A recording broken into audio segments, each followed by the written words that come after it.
Sinunod ko na rin yung kalabasa. Ang bango ng labahita.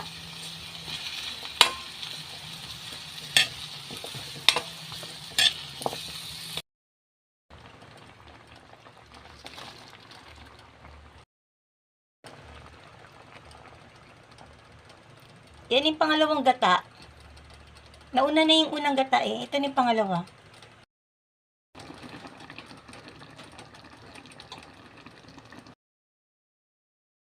Ayan, naluto na, kakain na ako. Oh, ayan na. Sarap niya no gata. Ikula na ako eh, kaya mahilig ako sa gata. At syempre meron ng kalamansi juice. Mahal kasing lemon, kaya alternative ako ngayon na kalamansi ang ginamit kong juice ko po.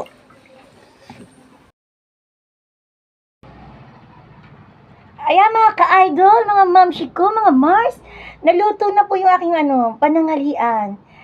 Pritong isda po, tapos gata na may gulay na may yung po siya, yung isdang maliit na, yung parang siya, parang tuyo. Ayun, labahita. Hindi ko na naman malimutan.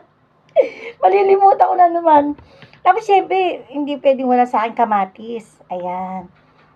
At saka, mahal ang lemon, kaya muna ko yung calamansi juice. Ayan, kain po tayo mga mamshi ko, mga Mars. Naku, ang sarap talaga. Mahilig ako talaga sa gata kasi Bicolana. Ayan.